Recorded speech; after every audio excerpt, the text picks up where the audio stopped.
Hi, and thank you for coming along. And I'm really glad to be able to talk about what I do and because it's what I love. Just a quick introduction. I've sort of come across a few different fields. I am an agronomist. Initially, I'm also a teacher. I was meant to have students talk yesterday. Didn't quite work. And and the main reason I'm here as a producer of finger limes. Bit of an introduction to my property. It is a 30-hectare property. I'm a commercial finger lime grower, and basically I've got 1,600 trees currently planted, 1,200 of which are champagne red, a red variety, and then 200 each of emerald and chartreuse. I've got more room that I'm planning to plant out, but I haven't quite got there yet. On the property, I also have Wilterpole sheep, more as a hobby style, as well as my Brengus cattle. And I run my farm as an agricultural plot for the local high school as well that I teach at.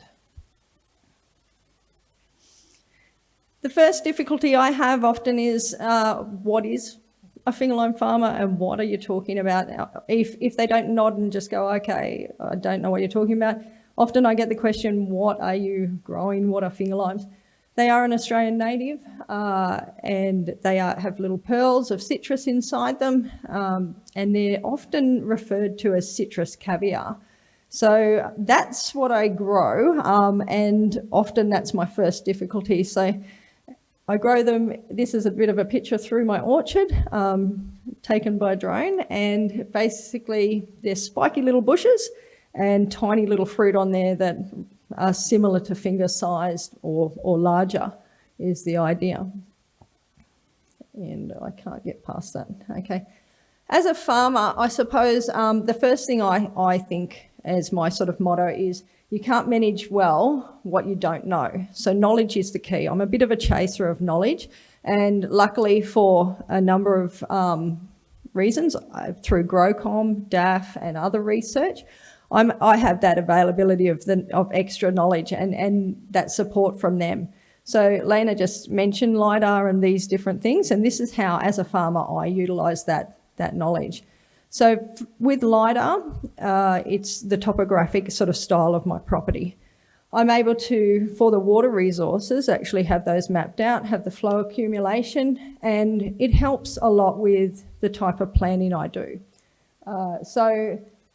Firstly, a lot of it is about drainage and reducing erosion. So when I went into finger limes, it certainly was a big part of what I had to look at to maintain those waterways. You can see that I've got some pretty large dams on there, so I've never had an issue with running out of water, luckily. The other mapping that Lena mentioned was EM, or electromagnetic surveying.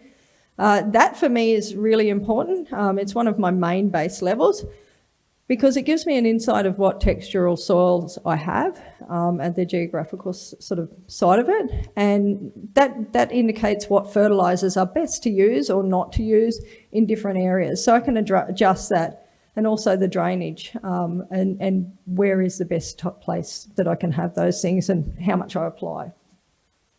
NDVI. I actually do my own now, thanks to GrowCom helping me out with that. And so I just do that as a general indication of my plant health, and that reduces the amount of nutrients I could potentially waste on my property by applying things that I don't need. So I can pick up the situation or concerns before it becomes too late, and I can start to address them so that I'm not wasting fertiliser applications in future. The other thing I do is water quality testing on my property, not to the extent that you've seen before. We're definitely not that science orientated, and I do it in conjunction with the college that I teach at.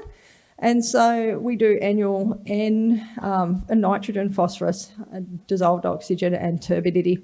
The students actually have to learn about that as part of their curriculum. So we integrate it into my water management and all the way down Coochin Creek as well. So we've got all that knowledge, understanding it and using that knowledge to direct sustainable practices is what I aim for. So this LiDAR map That's that flow accumulation. And to begin with, when I first started planning my finger lime farm, we had a lot of erosion issues, a lot of dramas where water was accumulating, and I had to adjust that. I can pretty much say that that LiDAR image there will have changed with the flow accumulation because of the drainage structures that we have put into place since then. Obviously, we look at a lot of grass coverage and reducing that erosion as well. So planning those LiDAR, we use this. This is part of the orchard when we're starting constructing it. A lot of exposed soil just because it was that construction phase. And ultimately, it's getting grassed up.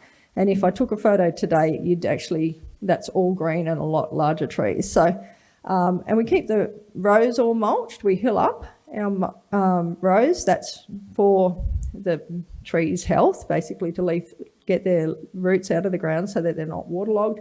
And we mulch just to conserve the moisture that we put in there. For me, understanding the nutrient management is key, and I use a whole range of data: soil testing, leaf testing, NDVI and the EM all together. And when I look at that, I look at the nutrient management, and I use fertigation, so that's nutrients through irrigation for those that don't know, and also slow release fertiliser. It's very expensive, but for me and for my crop, it certainly works a lot better. So it just releases the nutrients over time, which is a reduction in when, like, I don't get big releases into waterways and things like that. It will just slowly release. I think I went backwards. I use irrigation as well, and I try and maintain sort of monitoring that to make sure that I don't over-irrigate and therefore contribute to the waterway issue of any nutrients running off. So I do have grand plans for that, and whether I actually get it up to a better scale of my nutrient monitoring, it'd be great. My imagination sort of is beyond what I can actually do and afford. And then we've got moisture retention, once again, the mulching to reduce the amount of water that I've lost, so I don't have to actually keep applying so much water. And I hope Renee doesn't look at these data, because this is like student data.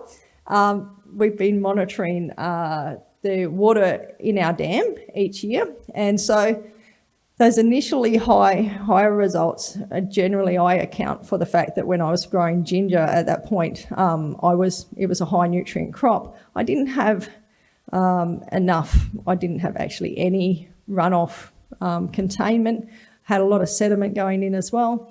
And so it was just a transition as to me changing our practices into something more sustainable. I think I would have been able to do ginger a lot better.